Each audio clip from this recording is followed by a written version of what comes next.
Isabel, how are you today? I'm really well. I'm really, really good. Excellent. Today, yeah, it's raining here. Hmm. It's been raining for a couple of days. So, In Turkey? In yeah, Turkey? No. yes, in Alanya, it's Oh, raining. damn. Yeah, normally is the weather is pretty good, but around this time we do get a bit of rain. So, but it's still warm outside. It's not super cold or anything. It's not like Canada. Right. So.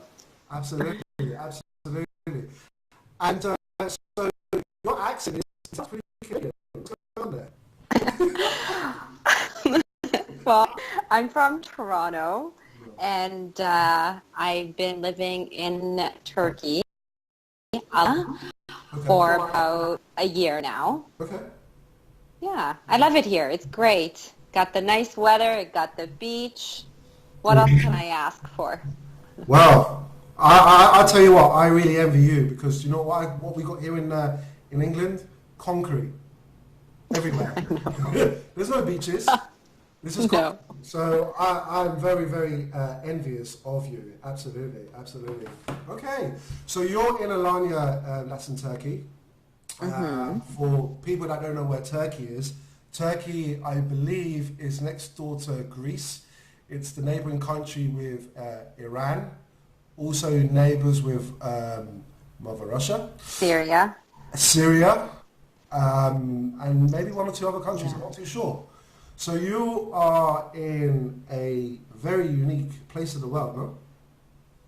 Yes, yes. It's not, okay, I know it's beside Syria and there's a war going on there, but it's actually really safe here. Okay. I know with the media, with the news, they tend to exaggerate things quite a bit. I know even before I was coming here, I was quite scared, to be quite honest. But I took the risk and I came, and actually there's nothing. It's everything is normal here. Okay, because I think there's like a massive misconception for a lot of Western people that live in the West that when you think Yeah. of Turkey, I think there's a lot of mixed images of the country Turkey and the history of Turkey. But you're saying that it's actually is no different from back home in what, Ontario, Canada? Yeah, it's very, I mean, it's not like people think, oh, okay, it's Middle East, but it's very people are very open-minded, Hmm. and it's a beautiful country. It truly is a very beautiful country. Okay. Now tell me, um, what is the food like in Turkey? Because here in England, the closest we get to Turkish food, as uh, KP will tell you, is we get basically kebabs. Kebabs with meat, shish kebab, lamb kebab, doner kebab, with some meat, some bread. If you're lucky, you might get some few chips and some salad and some chili sauce and some mayonnaise or whatever. Is that the kind of the food that you guys are eating in Turkey? Is it very, very similar sort of thing? Okay, those like the doner kebab that you get, that's their junk food. Like it's like McDonald's or Burger King here, I guess. Okay. you know. Um, and but I mean, normally not a lot of people eat that. They just eat it like they would, like if you would, like how you would have hot dogs on the street in Canada. That's how doner kebab is here. Right on. Um, Right. and but they have some really great restaurants where you could get a variety of different kinds of food. Their food is not, it's a little bit more simpler than what we eat in Canada or you would eat in London. Okay. They eat very healthy. They eat very healthy food. They have a lot of food with eggplant, peppers, and they eat a lot of rice and Mhm. a lot of vegetables and a lot of fruits. Especially in Alanya, they produce bananas and avocado and oranges. Wow. And the food is it's much more organic than most other like big cities or especially in London or Canada. Right, So right. it's more of a healthy living here. Okay, so basically it's very, very organic. The It is. It's compared to kind of the type of poisonous Western food that we probably eat here in the West. Because I know for a yeah. fact that the topsoil has changed dramatically over the last 20, 30 years. So for example, Yeah. like I had my gran who passed away, you know, 8, 9 years ago. She had an allotment. She lived out in a town called Southampton, which is the south of England. And so she used to grow her own fruits. She used to make her own jams. It was all about what you could kind of gather from nature, and Yeah. really kind of consume that as what we call nowadays as electric food, food that Yeah. are still living. But she did say to me a couple of years before she passed that she had noticed a deterioration in the crops, in the yield. So in her guesstimation, she concluded to her own self, I guess, that the quality of food, even being produced in the ground in the Western countries, were not to the same quality as they were maybe 20, 30 years ago. So I think you're pretty lucky Yeah. that obviously you're in Turkey and you're eating the good food and you're enjoying the Absolutely. beach, you're enjoying the sunshine. That's why you look so beautiful.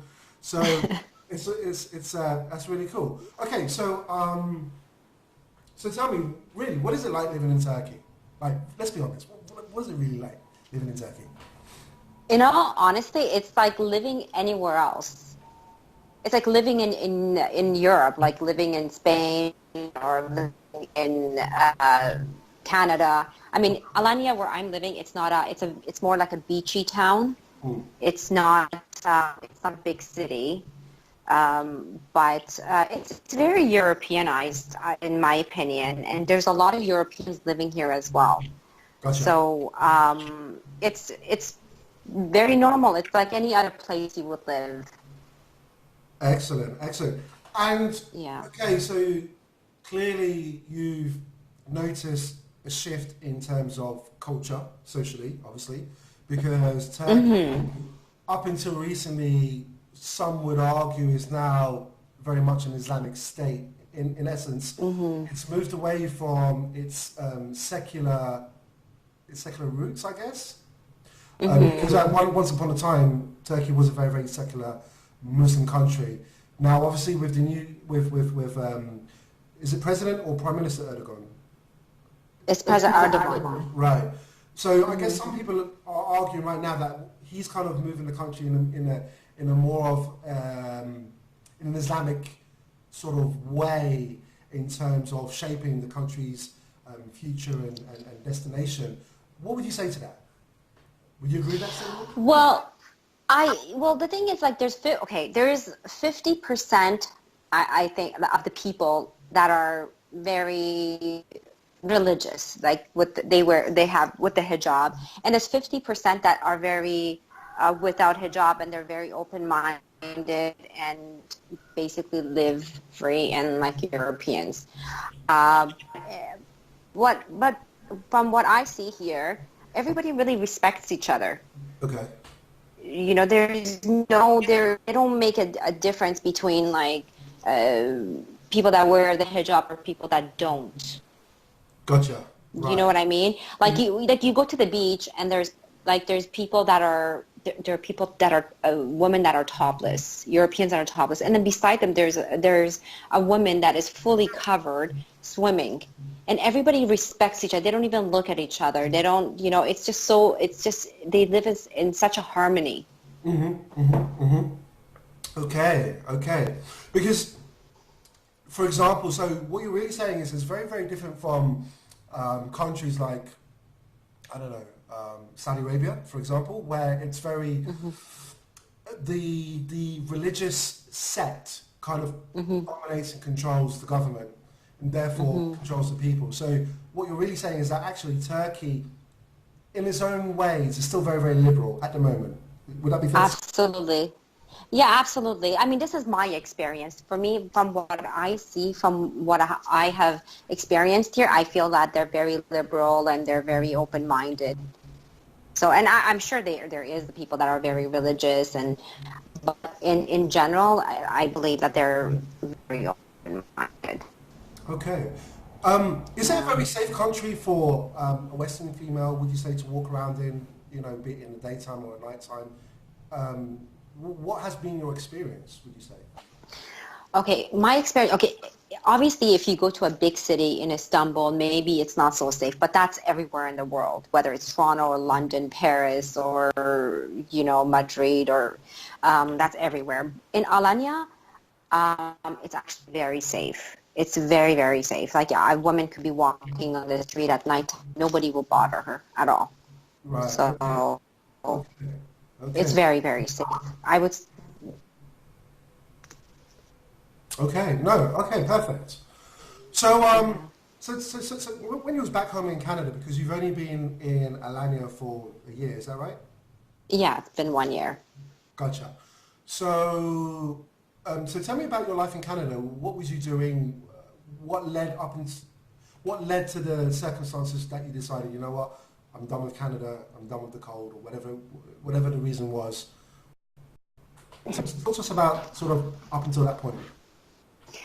Well, in Canada, I mean, my life, I had a great life there. I worked in the fashion industry and, yeah, it was, I had a great life there, but I just felt that, I don't know, that I lived in Spain for a while, and once you experience, living in Costa del Sol, Spain, when you go back to Toronto, it's very difficult. Like you feel like, what am I doing here?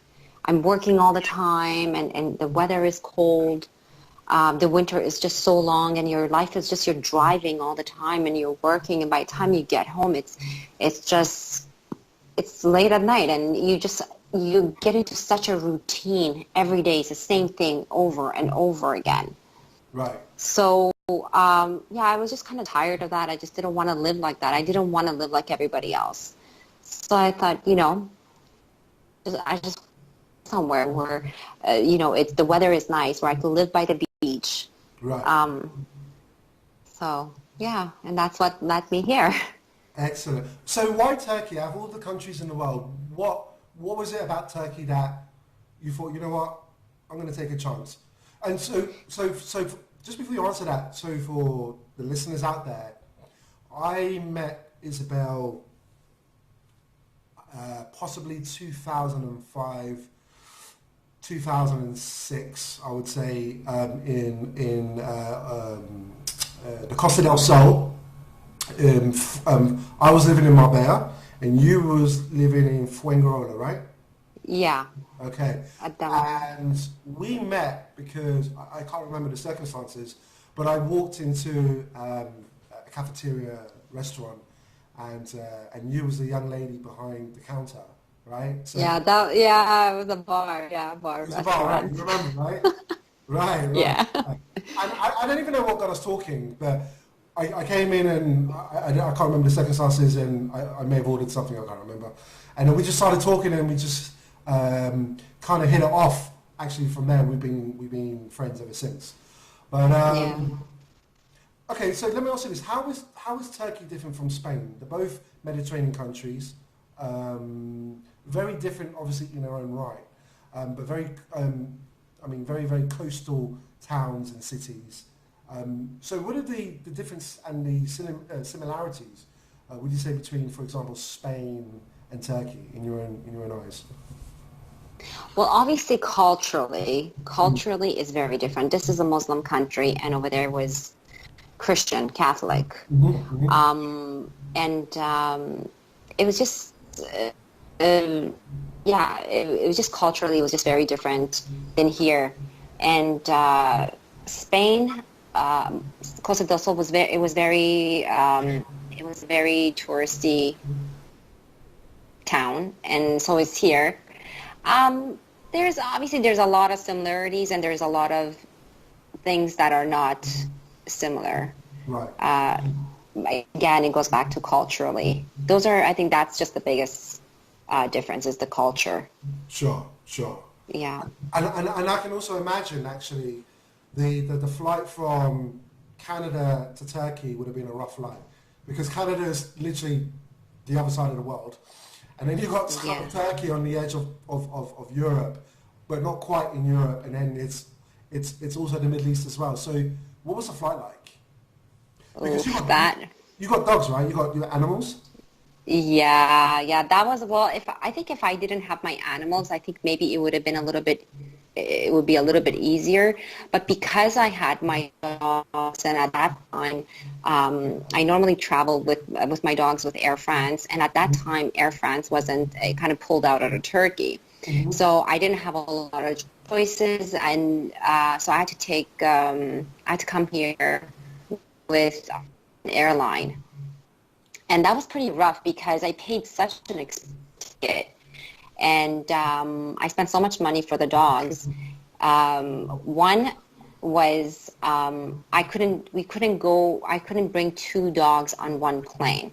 Mm-hmm. So then I had to get my brother to bring my little dog. And then when we got to Austria, that was the worst experience I've ever had in my life. It was just really bad. They were not helpful at all. Right. Nobody notified me that you had to rent a cart for your dog. Mm-hmm. So they just kind of like left me they weren't helpful at all. And then it was just it was kind of a bad experience with that airline, to be quite honest with you. So I personally wouldn't travel with them ever again. No way. Ooh, okay. So it was that was a bit rough. But then it was okay. We got here, no problems with the dogs. They didn't even look at the paperwork. Okay. So when you and I were both in Spain, one thing I would say about Spain as a nation. I don't know if it's the weather, I don't know if it's the culture, but they're very, very relaxed. Now they seem to be, obviously with huge earners, football stars, soccer players, they're really trying to get them for the tax evasions. Because I think a lot of people saw Spain as a safe haven, very, very corrupt, a way to clean money and all that kind of good stuff.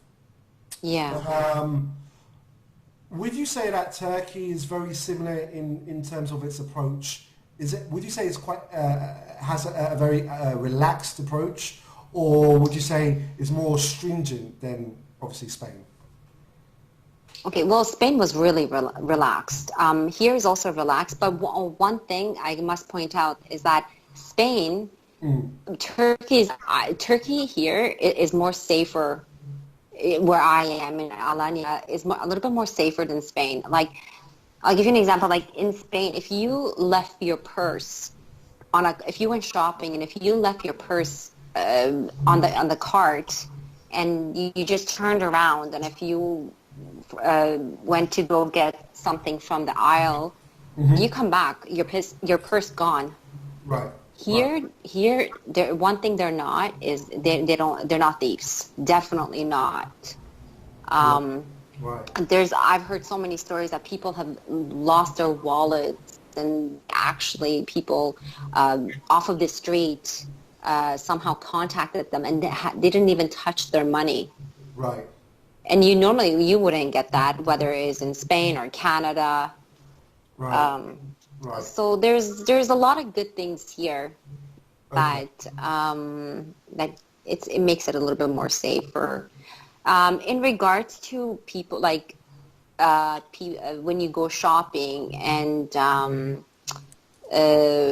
them increasing the price because you're a tourist, or they think you're a tourist.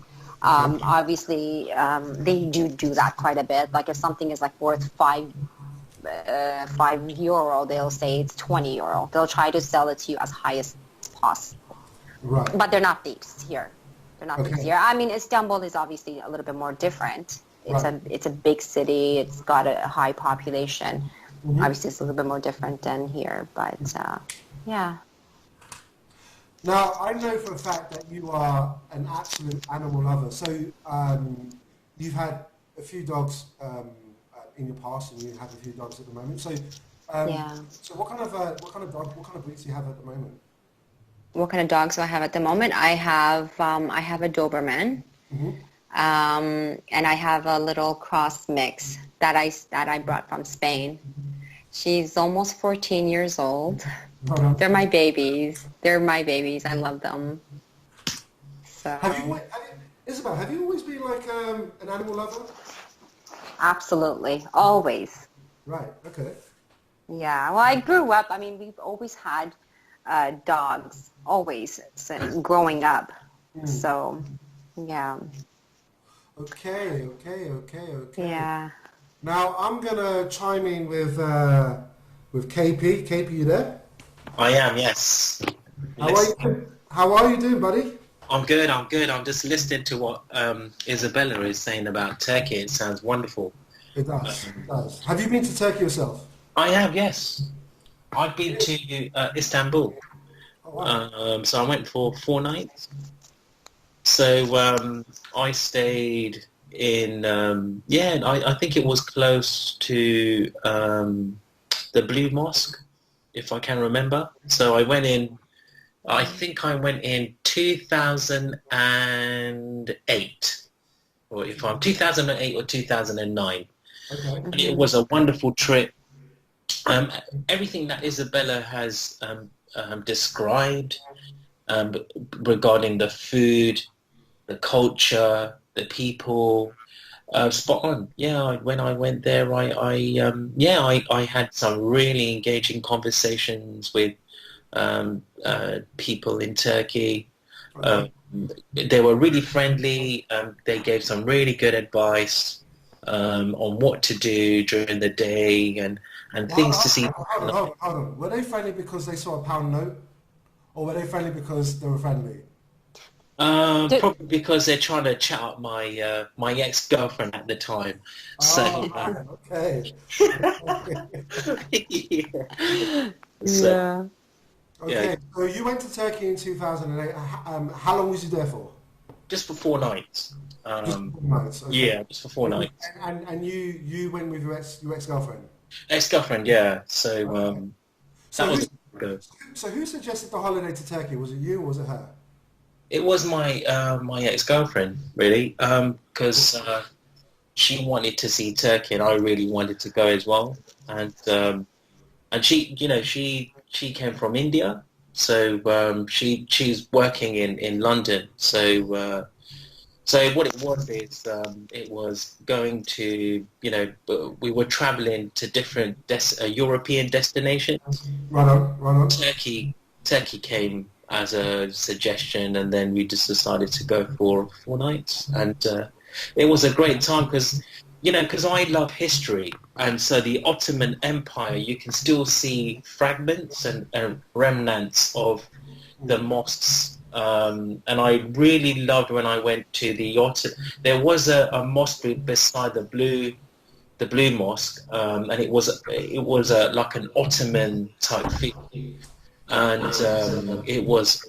I love history, and I love looking at artifacts and architecture, Yeah. and there's so much there's so much in Istanbul that you can do and see, Yeah. and it's wonderful. It's clean.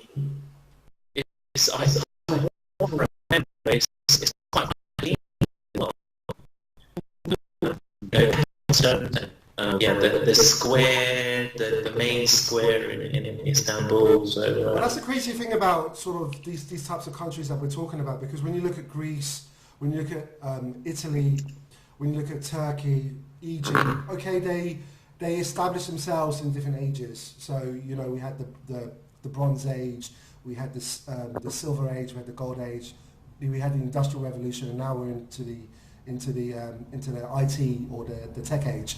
But one thing I kind of realised is that certainly Greece and Turkey, when you go to Greece, if you go to Athens, you can see the old ruins. If you go to, for example, Rome, Italy, which we've both done, you know, you have the what is the main attraction there? It's where the gladiators. Oh, Colosseum. Colosseum. Right. Yeah. Then you got the old ruins in Rome. You got the Spanish Steps. So clearly, all these countries we've mentioned, and of course many others, they have a lot of history. So I think a tapestry, like a rich tapestry, because what you can see is, you know, they're interwoven as well in terms of their history. So some of the like architecture, you know, so in London is so vast, right? You've got a bit of, you know, you've got Rome, you know, so you've got Rome, you've got Italy, you've got a bit of Greece, so you've got different styles of architecture in London. And also if you go to other European cities, you find that you see a flavour of different other European countries in that country as well, in terms of food, architecture. right. You know, okay, like the language, of course, is you know, is different in each country, but in terms of things to do and like museums to visit, you know, they're all interwoven, I think, and it's got to do with history, right? So KP, you're very much a history man. That's what I'm kind of getting, right? You're very deep into your history. Yeah, but don't quote me on my because you know, I used to read a lot of history, and Right. yeah, so I used to read a lot of history, and the thing is that I read a lot of good and bad things, and it came to a point when the bad things kind of tipped me to the point of kind of stepping away from learning history in that sense. Okay. From what I've learned, I've always been interested in learning cultures, and I, you know, and I'm open to learning. I just, you know, I'm just a vessel. Well, You know, thank God for that. Well, thank God for that, because I mean, if you was in somewhere like Afghanistan, you was one of those babies that was born into a world of opium and heroin and poverty, then you could argue, obviously, that, you know, life is shit, basically. So you're very, very fortunate. I am. We're all very, very fortunate. Yes. Those kind Absolutely. of, for those of us that are living in freedom, we can go out, we can go to whatever shop you like, eat some shite food, and be content with that. Go home, smoke a spliff. If you smoke marijuana, have a couple of drinks, drink some whiskey. We have the liberty to do that, but there's a lot of people. I would say there's a majority of people out there that may not have that same type of liberty. So we're very, very lucky to have that. Now, KP, a little birdie told me that you come from the banking industry. So tell us about that. What is it like? You was working for HSBC, right? The gold bullion bank. I was. What's it like working at HSBC? What was you doing? Yeah, so HSBC is a wonderful company to work for. It's really diverse. Of course it is. Of course it is. You're not being paid to say that. It's fine. Take it easy. Yeah, yeah. So you know, I was there for 10 years. So, you know, I worked on different areas. So majority of my time was working on the trading floor.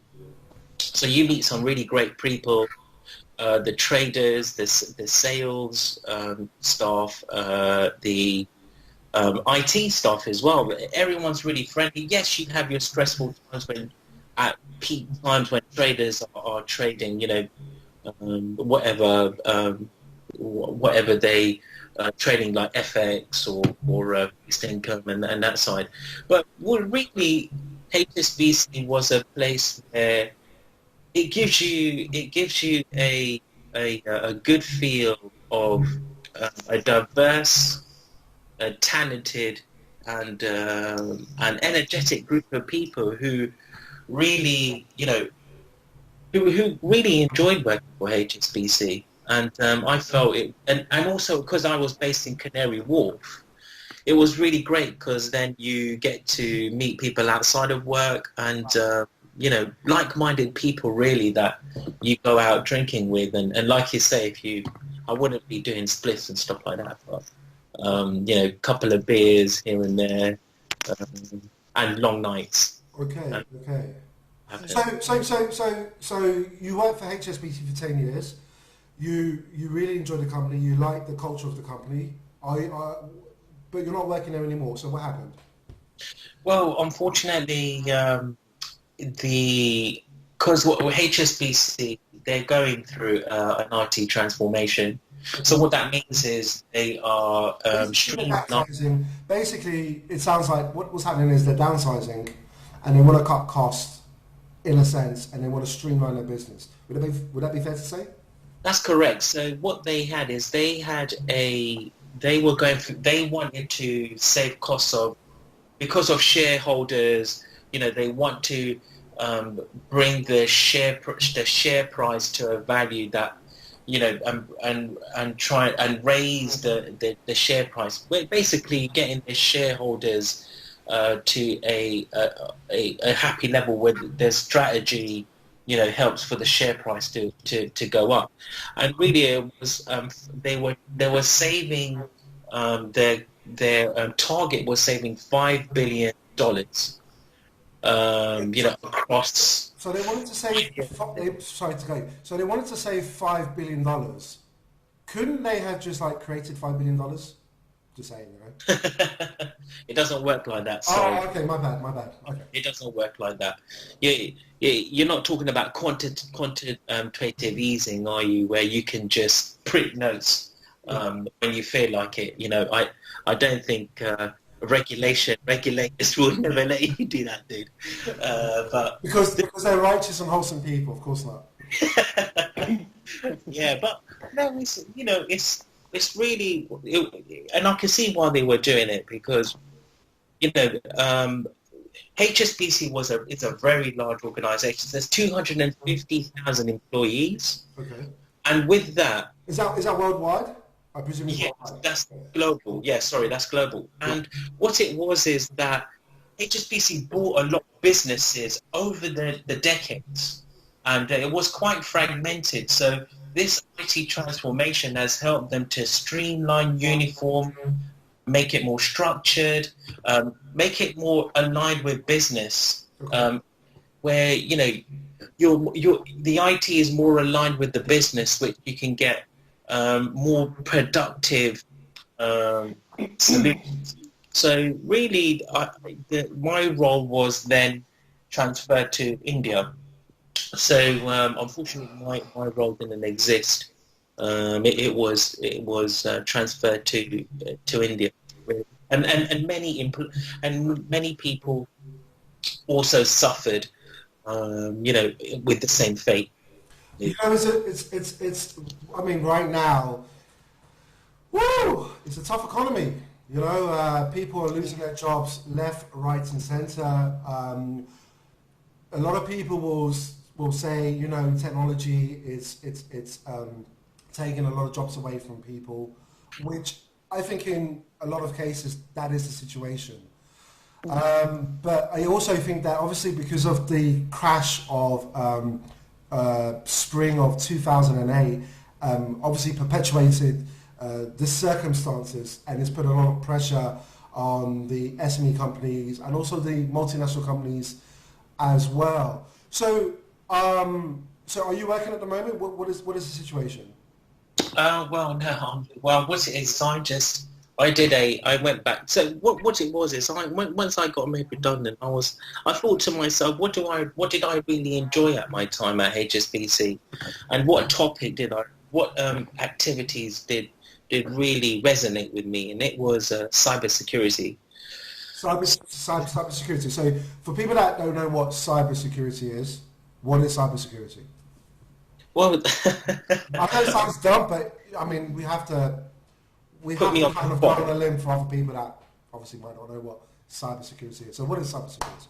Well, cybersecurity is an area in IT where, and it's not only IT, it's across the board in an organization where you're making, you are making your organization as secure as possible to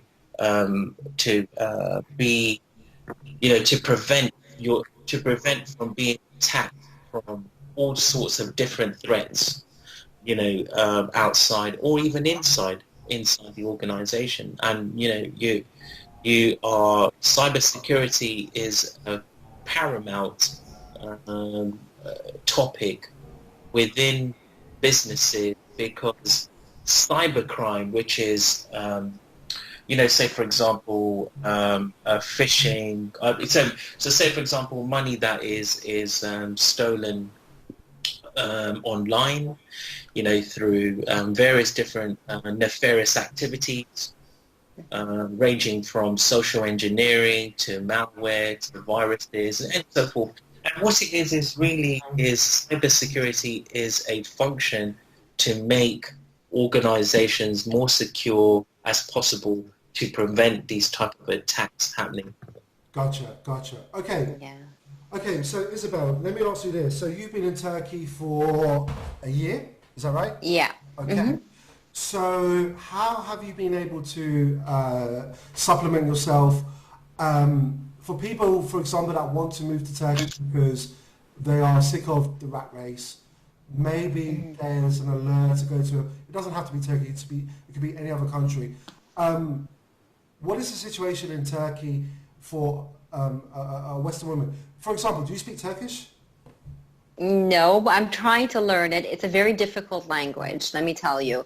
Especially if your first language is English, it's very, very difficult because the sentences are like, if you try to translate English to Turkish, it's the complete opposite. Spanglish, right? So it's Spanglish, in a sense. Yeah, really, yeah.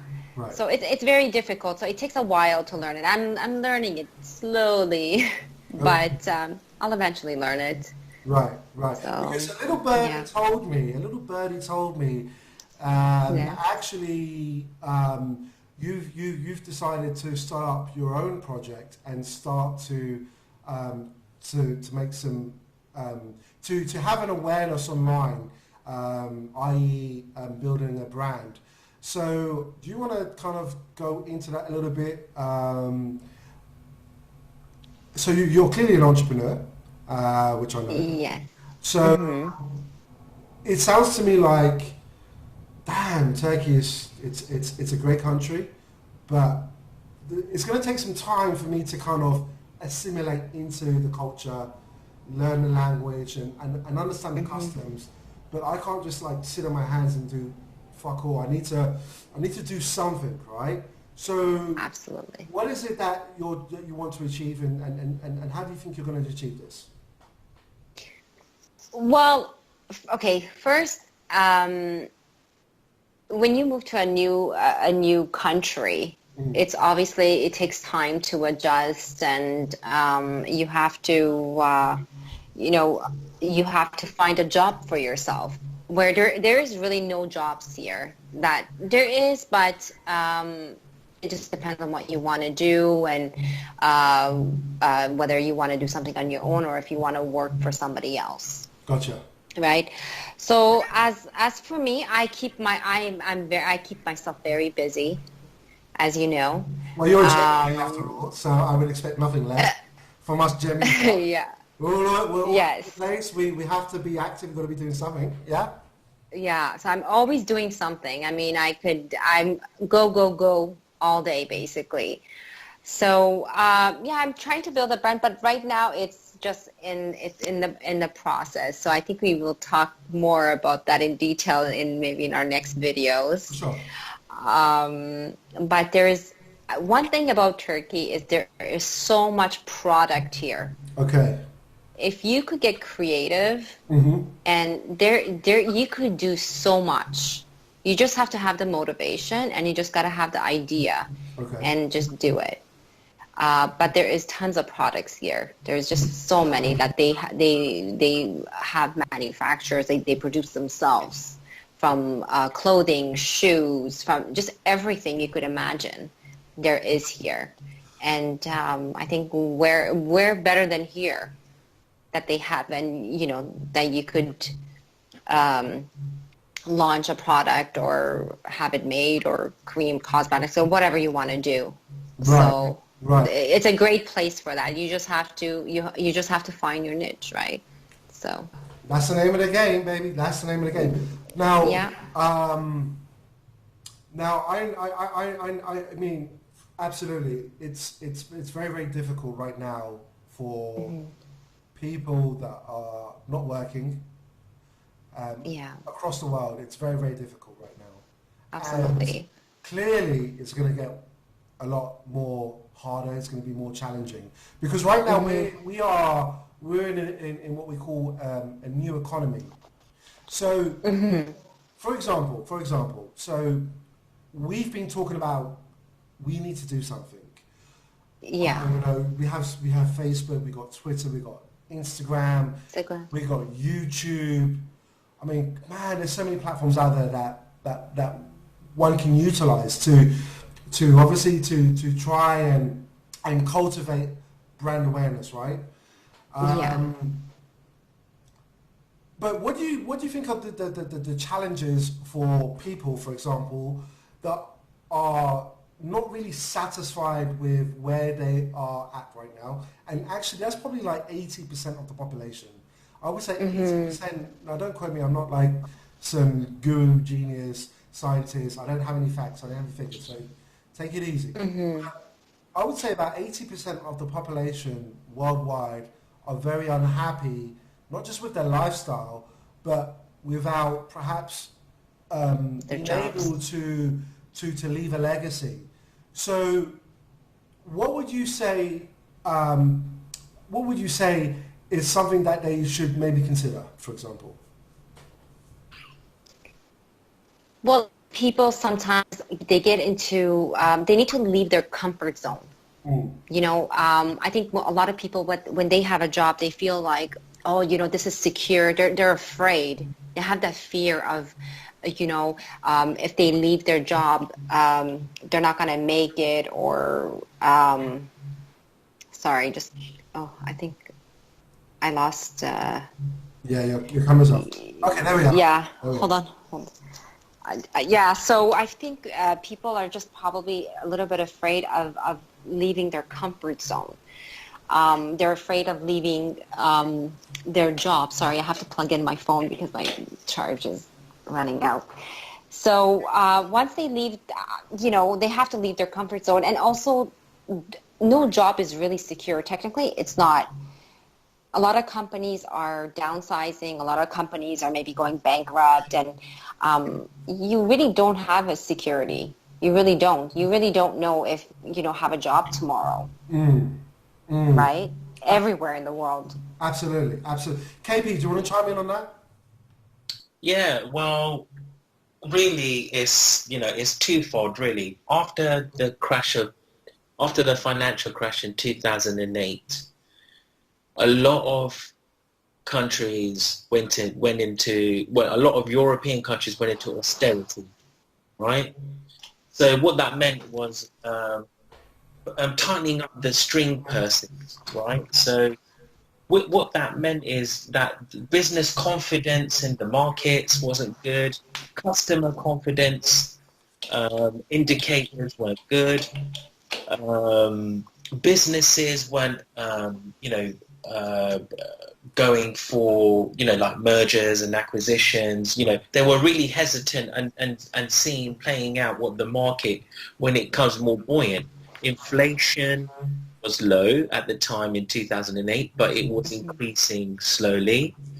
So it's all these factors, really. And what that means on jobs is, because all these factors were really not helping the economy, organizations had to really streamline their functions and their businesses, and some, like Isabelle have said, unfortunately got made bankrupt. There's large organizations now, like that are still coming back off from the financial crash in 2008. Mm-hmm. They had debts that spiraled, and all they did is they just went into a deeper hole. And so, like, say, for example, the organizations like Carillion, in the UK, that's a massive public, private building construction organization. They liquidated. Right. So let me ask you this then. So let's say, for example, let's just imagine right now that there is a young person who just left university, right? And they've studied for 2.5, 3 years to get their BA in whatever discipline. They're now in the job market, okay? And they've been applying for jobs, they've been applying for roles, their CV is on point, they've got the education, they might not necessarily have the experience. What would you advise them? Well, really, it depends on what market you're looking for. Now, there's various ways that you can build your brand, like Isabelle was saying, because really, you're building your brand. You're building who you are as a person and what skill set you have. Mm-hmm. And so, what you can do is use social media outlets to showcase what's your personality traits, what's your skill set. Right. You can also go on to LinkedIn, build a profile for yourself. Now, LinkedIn is a very interesting platform, because I think a lot of people see LinkedIn as this business-oriented platform, but I don't think people really know how to monetize LinkedIn, for example. I just wanted to throw that out there, because people, they seem to want to monetize from YouTube, obviously Instagram, Facebook, etc., etc. But when you talk about LinkedIn, people kind of they're like, you can monetize, you can build a business on LinkedIn. Like, how do you do that? So LinkedIn is one of those kind of platforms that's very much overlooked, isn't it? Wouldn't you agree? Well, what it is when Microsoft bought LinkedIn a few years ago, they've changed the platform. And what you found is that there's new tools that you can use now to showcase yourself. Right. But also, when you're building your list, you can place content online within your right. your profile. Right. And just before we get into that, I don't mean to cut you. I do apologise. I don't mean to cut you. Just before we get into that side of the business end, I know from personal experience that you have played your hand at internet marketing, online marketing, and offline marketing. Tell me, what has been your experience for people that are considering online or offline marketing, or looking to build a business on the side, so coinciding with their 9 to 5, maybe on the weekend, or maybe 1 or 2 hours when they get back from work, they want to build a business on or offline. Let the people know, what has been your experience as an online, offline marketer? Well, like Isabelle said, we can talk about these topics at a different time. But I give an oversight on what I've learned in a quick 2-minute overview. Okay. Now, basically, what I learned when I did offline and online marketing is strategies, right? So the strategy that you're using, it changes over time. So you have to really understand how to build your list, how to build your brand. What is a list? What is a list? Because you've mentioned that a couple of times, and a couple of people out there may not understand what you mean by building a list. So what is it?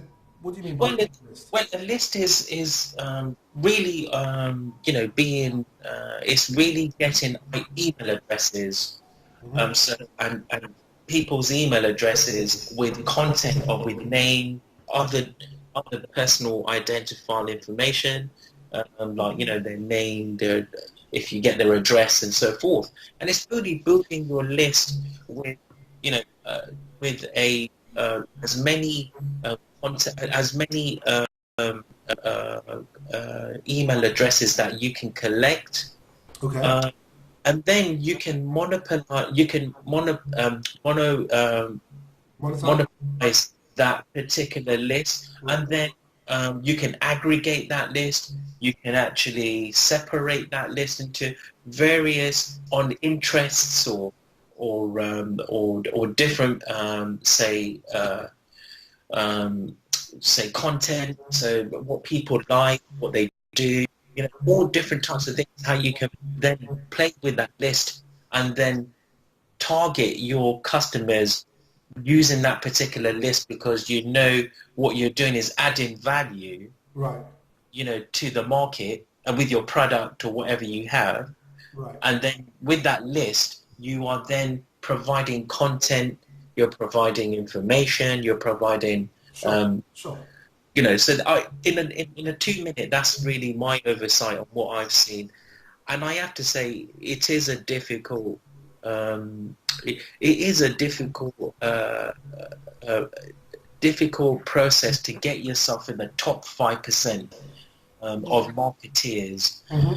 And marketeers, I thought I told you the 80-20 rule, right? Right. What was that? 20% of the Well, the market. 80-20 rule is this, that 80% is the bulk of the work, but that actually is irrelevant. It's the last 20%.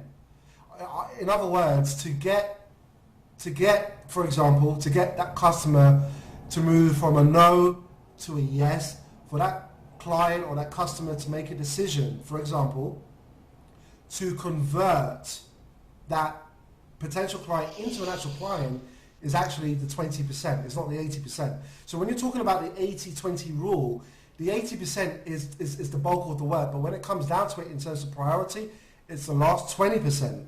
The last 20%, that is the most important thing to get that client or that customer over the line, and for you to get that conversion, right? Definitely. And, but there's only I think there's only 1% of marketeers who are earning top dollar within the industry. So, it's, you have to really understand marketing. And with these further these further videos that we have, we can then deep dive into that particular areas, talk about that side. I'm sure Isabelle's got her viewpoint when she's been building her brand, and yourself, Solomon, when you've been building your brand. Absolutely. And you can give your viewpoint and on how you felt your experience was. But on my experience, I think it was overall satisfactory. I learned, yes, I got burnt majority of the time, but I learned through that experience. Well, that's a very interesting point, and I'm gonna get back to that in a few minutes. Isabel, so for Yes. people that are stuck in a rut, and that's 80% of people, whether they're employed or whether they're not employed, basically there's a massive dissatisfaction, I guess, within the workplace, within the home, because obviously we've been taught that from an early age, go to school, get educated, go to college, go to university, get that degree, walk into a job, and you'll have, if you're disciplined, you'll have the best life ever, whatever. But clearly that's not really the reality. The reality is that most people in today's economy, most students in today's economy are finding it very, very difficult to, number one, find a job within the field that they studied for. And number two, actually, find a job.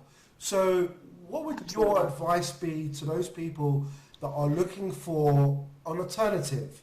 Given what KP has mentioned in terms of his own personal experience, what would your advice be to people out there that are looking to create change, number one, number two, that want to leave a legacy, and number three, want to be the best version of themselves? What would you say?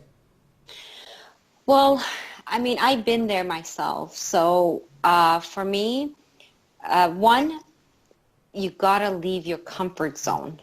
I think that is so important. Leave your comfort zone, and you gotta motivate yourself. Motivate yourself, and you gotta figure out what you're good at, and just what you could do your best at. Something that that will make you happy, not because your pressure from family or what you're supposed to do. Just you gotta find what makes you happy, and you have to motivate yourself. That's the key. That's the key. And that's great, and I fully appreciate that. But Yeah. how does one find their purpose? How do we know what we really want to do? Obviously, there's people out there from the age of 1 to when it was in their mother's womb. They're like, I want to become an engineer. I want to become, this, that, and the other. How do we help people find their purpose? Well, I mean, because that's a really difficult question. It's a very difficult situation because we're expected at such a young age, maybe in our teens, our parents will turn around and say to us, maybe you should consider doing this, or maybe you should consider doing that. But what would your advice be to people that maybe they're at the age of 25 and 35, but still don't know what the fuck they want to do? What would your advice be to those sort of people? What would you say? Okay. Really, really tough. And, not everybody, as you said, not everybody knows what they want to do from a young age. This is kind of like a topic to talk about. Sure. But you just have to go inside of yourself and try to kind of just feel what you think you would be good at. What are the things that you love doing? You have to just kind of sit and think about that. Mm-hmm. Maybe write it down. I don't know, meditate. Right. And yeah. Okay. That's what's. So writing goals. Would you say is quite important? Okay. Well, writing goals. Your daily goals or monthly goal, but I really believe like those 1 year goal, 6 months goal. I don't know. I don't really believe in that. I used to, but now I don't believe in that because I think that's just too long term. You don't know what's going to happen in 2 months. You don't know what could happen in 3 months, and you could set yourself up for disappointment. Sure. I mean, yeah, you could make a goal for a year from now. Okay, this is what I want to do, but don't set it in stones because life has so many ups and downs. There's so many challenges, and don't set yourself up for disappointment. That's all. I'm saying it from my own experience. Sure. So, KP, you want to chime in on that? I mean, writing goals. What is your opinions on writing goals? What would your strategy be? Well, I think writing goals is a very good way of putting pen to paper. Really, what are your thoughts, and what do you really want to do? Short, medium, and long-term goals. Because really, when what I've learned is when you actually think about something, you've got it in your mind, right? But you haven't got it physically anywhere. So what you're really doing is you're saying to the world that you're actually writing it down on a piece of paper where you can physically have that piece of paper and then put that up in your, post it.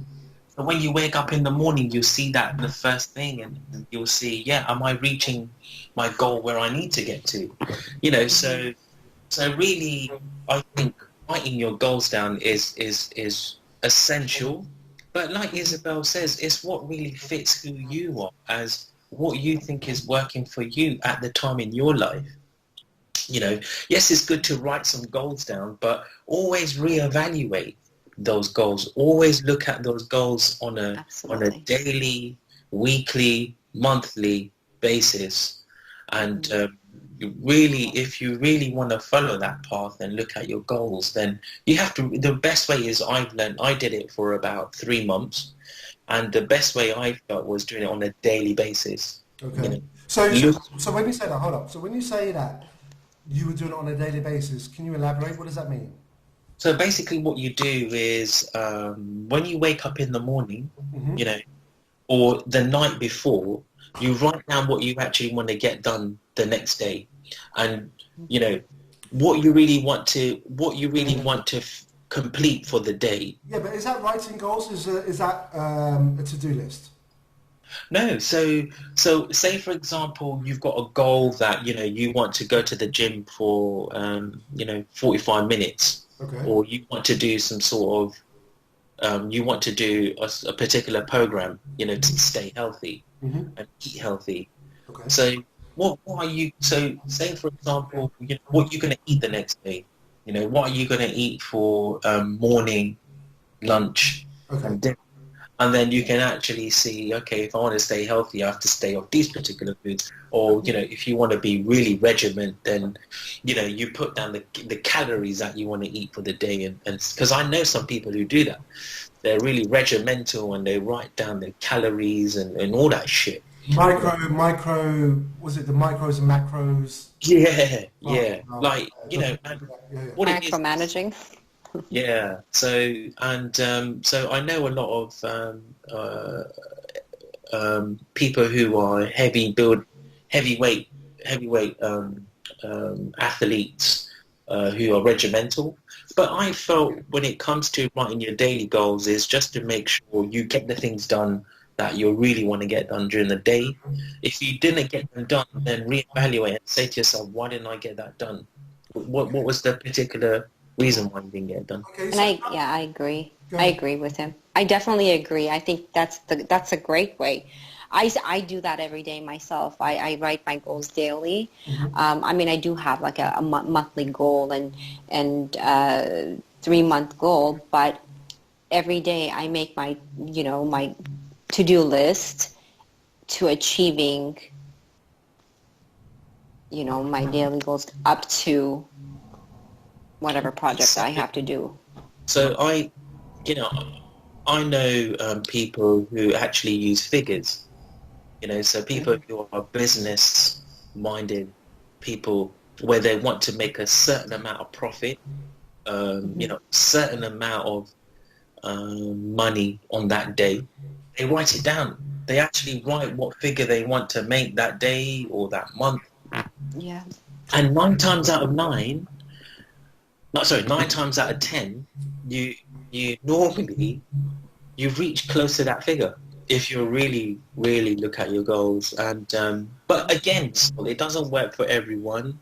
It's really what really fits who you are. So So let me ask you this: how important is it for people that are doing that in terms of reading? Because we live in an age right now where everybody's looking down at their fucking smartphones, whether you're on the bus, whether you're on the tube, the train, the plane, whatever the fuck. People are constantly looking down at their smartphone. mm, You don't see many people reading. There are a few people that will read the paper, they'll read a book, they'll read it on a tablet, but people are really looking down at their phones. How important is reading a vital element in one's overall success to reaching their goals, to creating the lifestyle that they want to create? because what it is you're reading professional development books where you're getting a viewpoint of someone who has been successful and learning an insight on what they did in order to become successful. Gotcha. So Richard Branson, for example, has got some wonderful books Okay.